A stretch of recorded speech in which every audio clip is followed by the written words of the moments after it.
Après le thème général des 10 commandements, on va commencer 3 catéchèses sur les 7 vertus que l'Esprit Saint a semées dans notre âme au jour de notre baptême. 3 qui nous aident à nous relationner avec Dieu et 4 qui nous aident à nous relationner avec les autres, avec nous-mêmes et avec les choses de ce monde. Et le thème d'aujourd'hui est sur la foi. Et on va commencer notre méditation par une lecture de l'Évangile Saint Matthieu, chapitre 12, versets 9 à 13. Il partit de là et entra dans leur synagogue. Or, il s'y trouvait un homme qui avait une main atrophiée. Et l'on demanda à Jésus, est-il permis de faire une guérison le jour du sabbat? C'était afin de pouvoir l'accuser. Mais il leur dit, si l'un d'entre vous possède une seule brebis et qu'elle tombe dans un trou le jour du sabbat, ne va-t-il pas la saisir pour la faire remonter? Or, un homme vaut tellement plus qu'une brebis. Il a donc permis de faire le bien le jour du sabbat. Alors Jésus dit à l'homme, étends la main. L'homme l'étendit et elle redevint normale et saine comme l'autre. Regardez cet miracle. Il y a une attitude qui est la clé pour cet miracle. Cet homme, pour expérience personnelle, il savait très bien qu'il ne pouvait pas étendre la main. Mais parce que Jésus l'a dit, étends la main, il l'étendit. Alors, il a cru, sans douter, à la parole de Jésus. Il a cru que le Seigneur pourrait faire l'impossible. L'homme l'étendit et elle redevint normale et saine comme l'autre. Alors, on peut dire, cet homme a eu la foi en la parole du Seigneur. Et c'est à cause de sa foi qu'il a reçu la grâce, la guérison. Et dans notre vie de chaque jour, le Seigneur nous appelle d'avoir la foi en sa parole. Et le Concile Vatican II dit, la foi éclaire tout d'une lumière nouvelle et manifeste le dessein divin sur la vocation totale de l'homme. Alors, on peut dire, avec la lumière de la foi, les événements apparaissent, les événements de notre vie apparaissent tels qu'ils sont, avec leur véritable signification sans les limites de nos jugements. Parce que on juge les événements selon qu'est-ce qu'on voit. On juge par les apparences. Regardez, notre nature, nous sommes composés d'une âme et d'un corps. Alors, on appartient en même temps au monde matériel et terrestre qui est perceptible par nos sens physiques, par nos yeux, nos oreilles, euh, notre nez, les odeurs, notre sens statique, et on voit que notre sens physique nous met en contact avec le monde terrestre qui nous entoure. Alors, si on vit seulement pour ce monde terrestre, alors nos liens avec le monde divin se ferment lentement parce que on se limite seulement en ces mondes matériels. Alors, sans la foi, les événements qui nous arrivent à chaque jour perdent toute la dimension surnaturelle. Qu'est-ce que ça veut dire ça? Dieu se sert, ce n'est pas une hypothèse, c'est une réalité. Dieu se sert des événements pour parler à notre cœur. Sans la foi, on ne peut pas dire, Seigneur, qu'est-ce que tu veux m'enseigner avec ça? Alors, si nous n'avons pas la foi, on perd une grande dimension de notre vie. Et on peut maintenant nous poser, qu'est-ce que c'est la foi? La foi, c'est l'adhésion de notre intelligence à une vérité qui m'est révélée, mais je fais ma adhésion parce que je confie dans la parole de la personne qui me parle. Alors, sans cet acte de confiance, c'est impossible d'avoir la foi. Je vais vous donner un exemple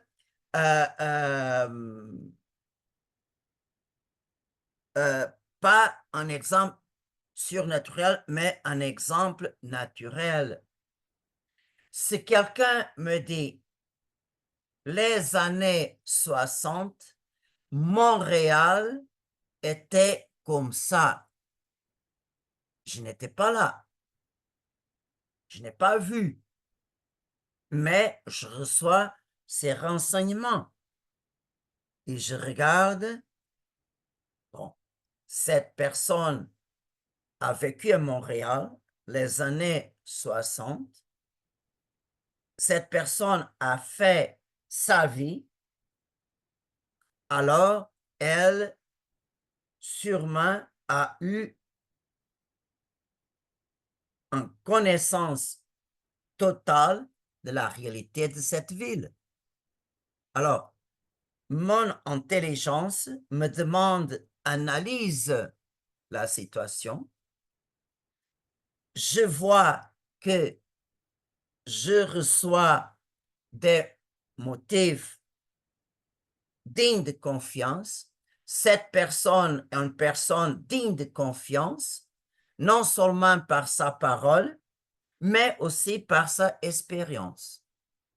Alors, ma raison, ma intelligence, vraiment analyse les raisons et je fais un acte de confiance à la personne qui me parle et mon intelligence dit à ma volonté, oui, je crois. Pourquoi? Parce que la personne qui me parle est digne de confiance.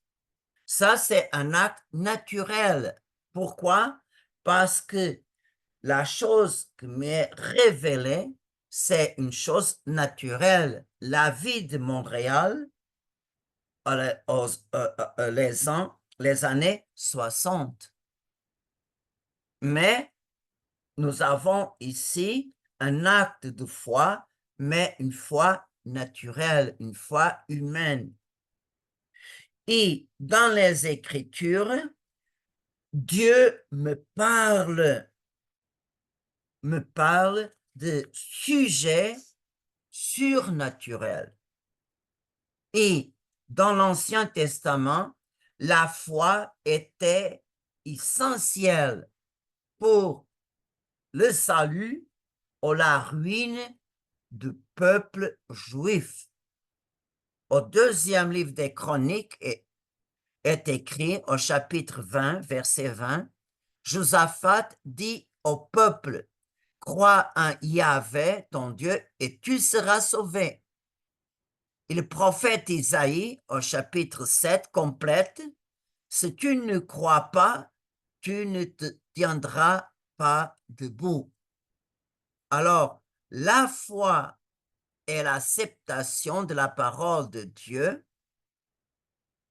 mais cette acceptation est accompagnée par un acte de confiance.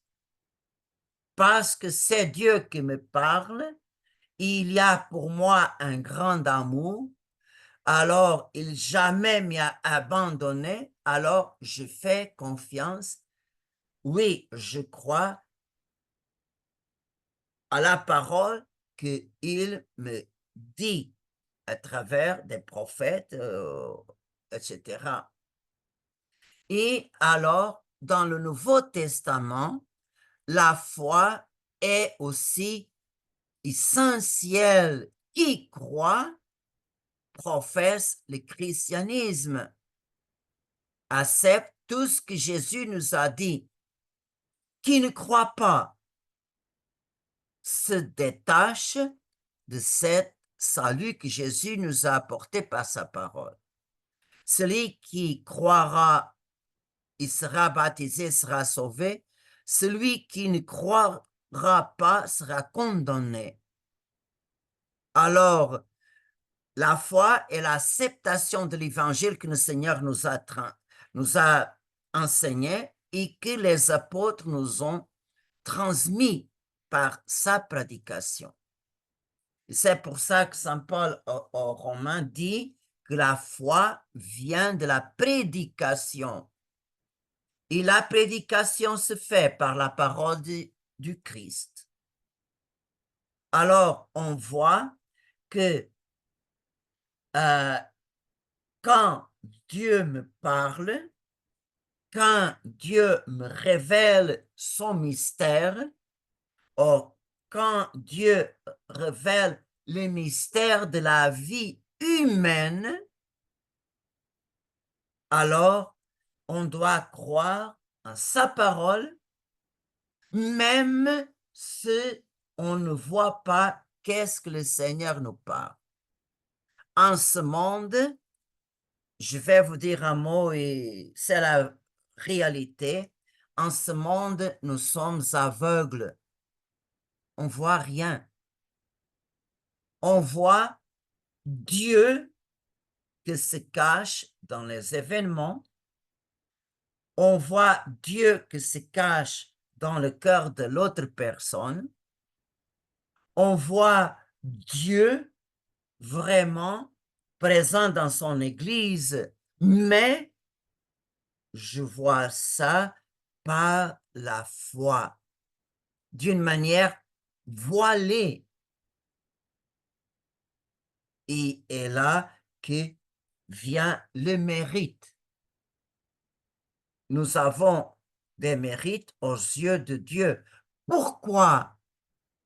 Parce que notre acceptation, notre adhésion à la parole du Seigneur est un acte libre, libre de notre part. Parce que toujours nous avons le choix d'accepter ou refuser de croire. Mais si on accepte librement, le Seigneur comme récompense nous donne une grande lumière pour comprendre le mystère. Toujours après un acte de foi libre, toujours notre intelligence reçoit une compréhension plus profonde du mystère que Dieu nous révèle. Et c'est ça que saint Thomas d'Aquin nous dit quand il nous parle sur le credo. Si une personne intelligente dit quelque chose qui relève de sa compétence et qu'un ignorant lui dit que ce n'est pas comme il l'enseigne parce qu'il ne le comprendrait pas, elle serait considérée comme tout à fait insensée. Mais on sait que l'intelligence d'un ange dépasse de loin l'intelligence du plus sage et que ce dernier, comparé à l'intelligence de l'ange, est comme un ignorant. C'est pourquoi le sage qui ne veut pas croire ce que disent les anges parce qu'il ne les comprend pas est un insensé. Bien plus insensés sont ceux qui ne veulent pas croire ce que dit Dieu, qui surpasse infiniment les anges. Sur cette base, on peut définir la foi. La foi est une vertu théologale qui incline notre intelligence sous l'influence de la volonté et de la grâce à donner un ferme assentiment aux vérités révélées en raison de l'autorité de Dieu. Alors, regardez l'adhésion qu'on fait d'une révélation de Dieu est surnaturelle parce que la grâce de Dieu illumine notre intelligence et illumine notre volonté libre à dire oui, je crois. Alors, quand on fait un acte de foi surnaturel, toujours Dieu est en train de travailler. Alors, comme je vous dis, nous avons une foi naturelle, une foi surnaturelle. Ça dépend de l'objet, ça dépend de la chose qui m'est révélée. Je prends de nouveau l'exemple, la vie à Montréal aux années 60 est un événement naturel. Quand Jésus me parle, moi et le Père, nous sommes un, alors là vient la foi surnaturelle. La grâce de Dieu illumine notre intelligence. C'est Jésus qui me parle. Jésus qui m'a dit, je suis la vérité. C'est Jésus que Saint Pierre a dit, seulement toi as des paroles de vie éternelle. Jésus a donné sa vie pour moi. Il m'aime avec un amour sans limite. Ça, c'est suffisant pour faire confiance en Jésus-Christ. Alors, l'intelligence est illuminée par la grâce et l'intelligence dicte à ma volonté libre, oui, tu dois faire confiance à qui te parle, qui est le Fils de Dieu, ton Rédempteur, ton Sauveur. Oui, Seigneur, je crois que toi et le Père sont un. Alors, à chaque fois qu'on fait un acte de foi surnaturel, augmente nos mérites aux yeux de Dieu. Pourquoi?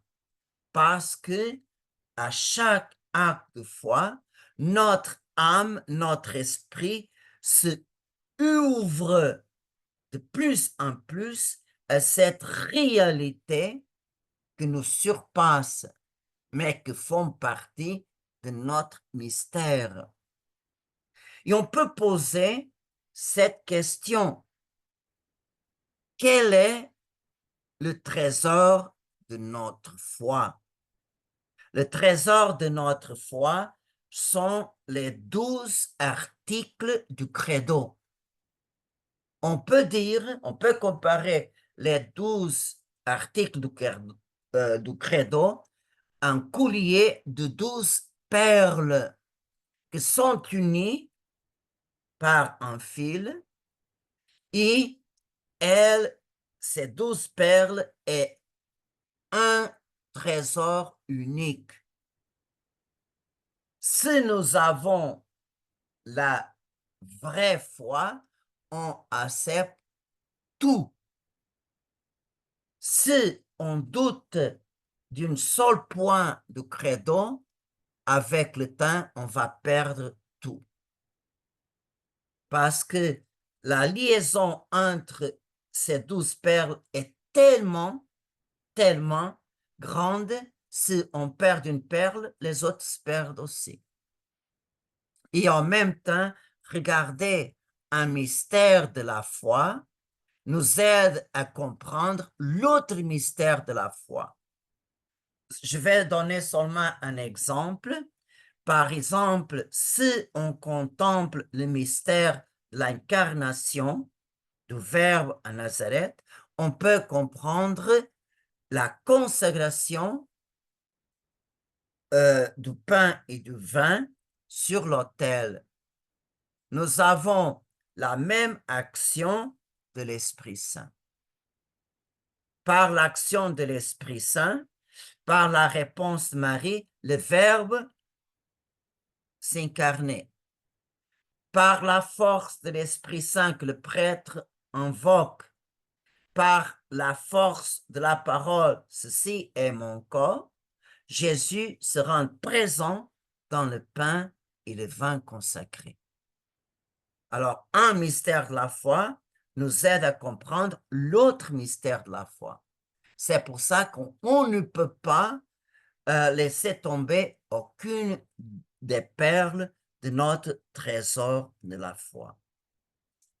Et l'autre point, on peut dire quelle est la motivation de base de la foi. Alors, quelle est la raison qui nous pousse à croire et à adhérer à ces mêmes vérités révélées? Alors, la motivation, c'est la autorité de Dieu même que se manifeste et que me révèle son mystère, tout ce qu'il a fait pour moi, et en même temps me révèle le mystère de ma vie. C'est seulement le bon Dieu qui dit quelle est ma origine, qu'est-ce que je fais ici sur terre, quel est mon destin éternel. Alors, la motivation, c'est l'autorité de Dieu qui me révèle, qui me parle. Il y a une citation très belle du pape Jean-Paul I qui nous enseigne cette base avec des mots très simples et très beaux. Ma mère me disait, quand tu étais petit, tu étais très malade et je devais t'emmener d'un médecin à l'autre et je devais te garder éveillé toute la nuit. Comment pouvais-je dire, maman, je ne le crois pas. Mais si je le crois, je crois ce que tu me dis, mais surtout crois en toi. Il en va de même pour la foi. Il ne s'agit pas seulement de croire à ce que Dieu a révélé à celui qui mérite notre foi, qui nous a tant aimés, qui a tant fait pour nous. Alors, regardez cet exemple, ça me touche beaucoup. Jean-Paul I dit, je ne crois pas seulement à ta parole, qu'est-ce que tu m'as dit, mais je crois surtout en toi. La même façon pour la foi, non seulement s'agit de croire qu'est-ce que Dieu parle, mais s'agit de croire à Dieu parce qu'il est digne de toute ma confiance. Pourquoi? Parce qu'il m'aime, il a fait pour moi l'extrême preuve d'amour. Et l'autre point, c'est quels sont les fruits de la foi. Sont deux. Le premier fruit de la foi, elle est la base de notre vie surnaturelle. Alors, on peut dire que la foi est la racine de toute justification et de toute sanctification. Alors, on voit Dieu, par son Fils Jésus-Christ, m'a préparé un grand banquet de grâce. Et alors, tout est préparé pour m'aider à arriver à la mesure de perfection que Dieu m'a destinée. Mais pour m'ouvrir à cette grâce, au fruit de la rédemption, je dois ouvrir mon cœur à cette grâce par la foi. Alors, on voit la lumière pénètre ma intelligence et par ma intelligence, je fais ma réflexion sur le trésor de la foi, sur tout ce que Dieu a fait pour moi. Et quand vraiment je fais un acte d'abandon, un acte de confiance totale au bon Dieu, je ouvre ma vie et mon âme à toute l'action que le Seigneur veut réaliser en moi. Alors, par la foi, le salut que Jésus a réalisé arrive à mon âme. Alors, on voit la foi est le principe du salut. Je ouvre ma vie au salut que Jésus m'a offert par sa vie, mort et résurrection. Et alors, on peut dire, si la foi est la base de ma vie surnaturelle et le principe du salut, elle aussi est la base de ma vie spirituelle, c'est-à-dire est la base de ma union avec le bon Dieu. La vie divine est en moi et à cause de ça, je suis uni à Dieu. Quand, regardez, comme c'est très important, quand par la catéchèse, on approfondit le mystère, le trésor de notre foi, alors cette richesse divine crée des racines en moi. Et alors, l'édifice que je vais construire en moi, le tabernacle que je vais construire pour le bon Dieu, il est grand dans la mesure que sont grands la racine en moi par la foi. Et Saint Jean Chrysostome, il nous enseigne exactement ça. De même que le serpent ne craint pas de tout perdre, même si son corps est mis en pièces, pourvu qu'il sauve sa tête. De même, vous devez être prêts à tout perdre, l'argent, votre corps et même votre vie, pourvu que vous gardiez la foi. C'est la tête et la racine. Si tu la gardes, même en perdant tout le reste, tu retrouveras bientôt tout ce qu'il est en plus. Alors, je vais donner seulement un exemple. Un martyr par la foi, il a donné tout, même son sang. Et après sa mort, il a gagné, le martyr a retrouvé tout ce qu'il a laissé. Alors, c'est très important de garder notre foi, notre adhésion à tout ce que le Seigneur m'y a révélé et que l'Église catholique nous enseigne. Alors, le premier fruit de la foi est la base de ma vie surnaturelle. Et le deuxième fruit, c'est la foi nous unit à Dieu. On ne peut pas être uni à Dieu sans la foi. Écoutez, qu'est-ce que dit Saint Jean de la Croix et après, qu'est-ce que dit les autres pères de l'Église. Ne veux rien d'autre que Dieu pour te remplir.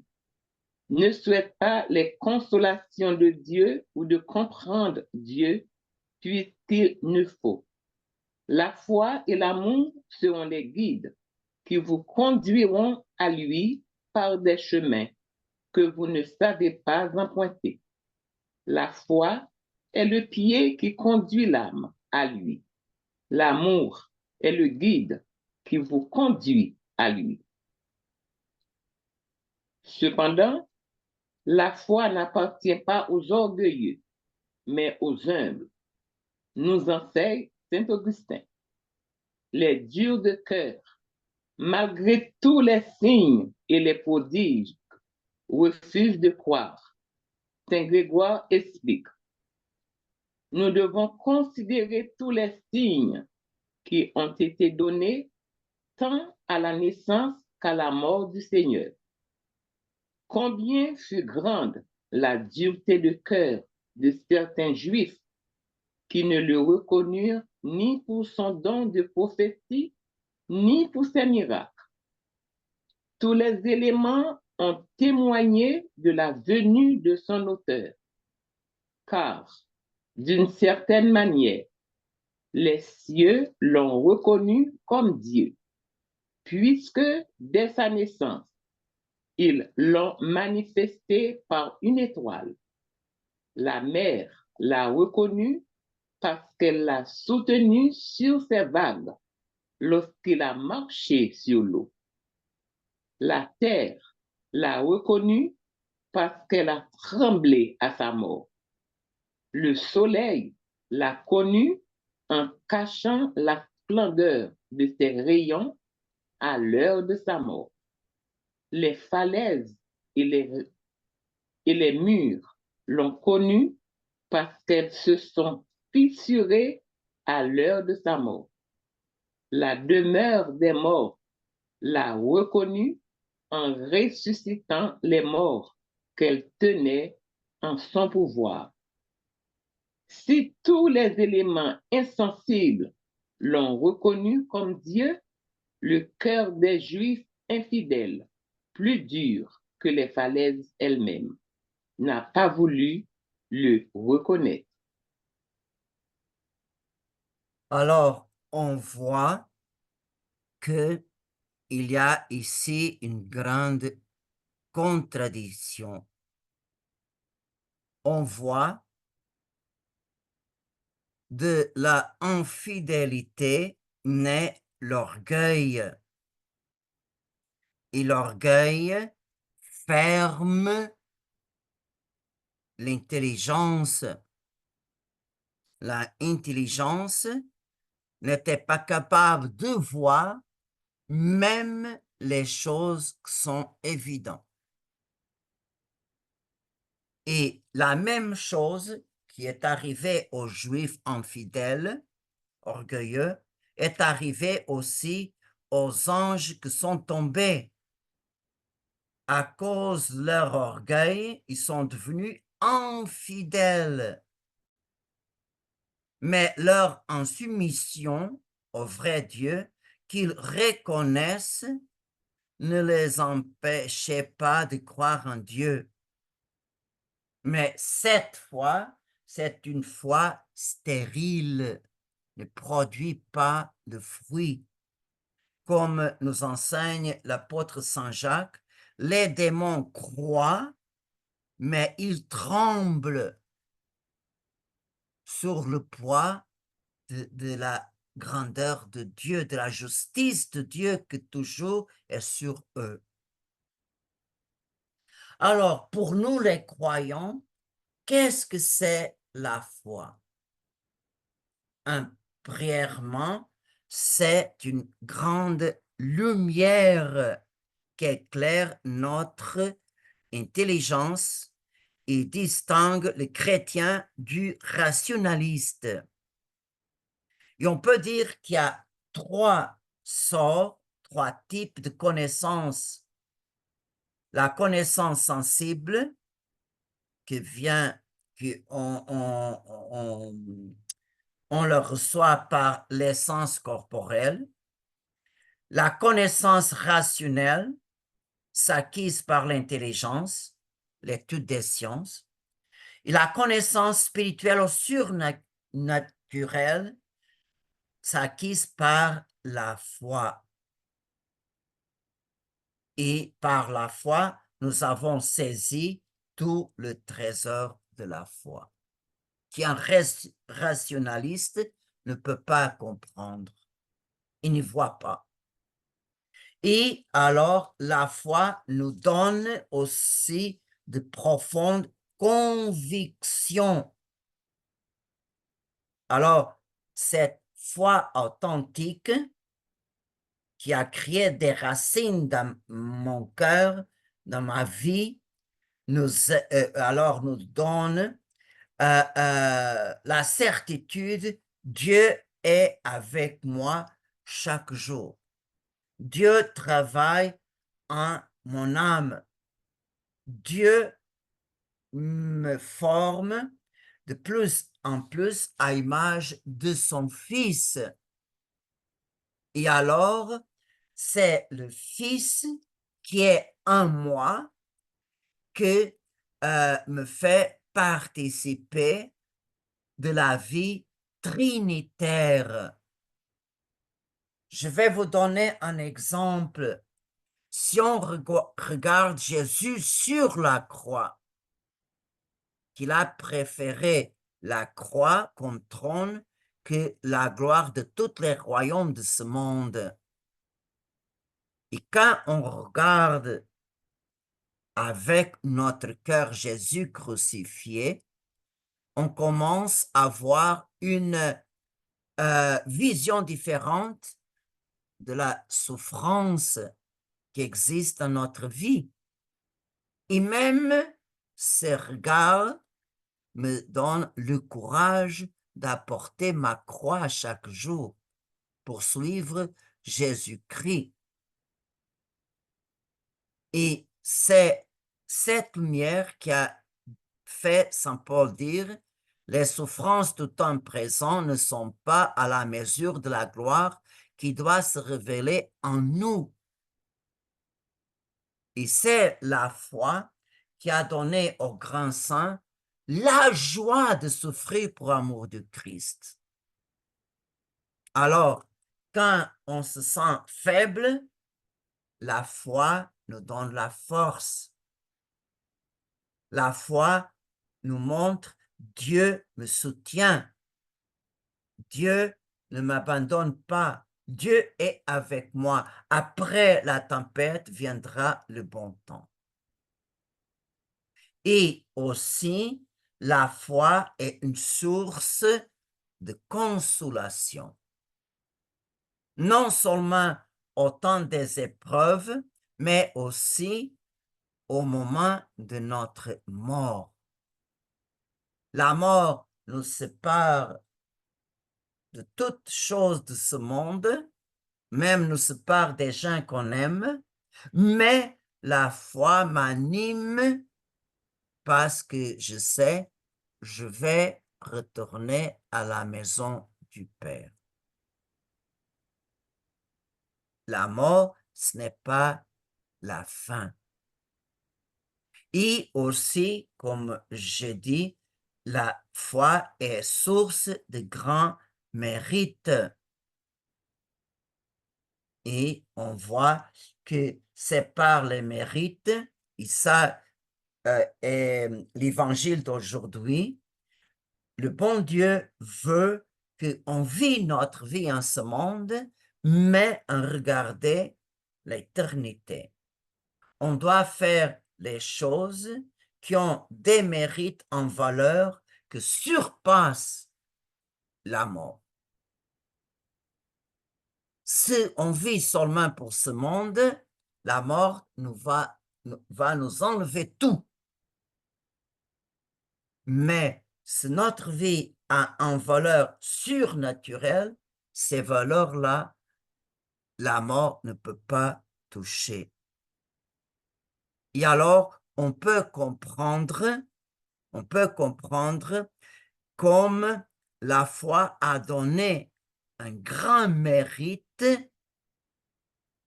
à ceux et celles qui ont accepté les épreuves.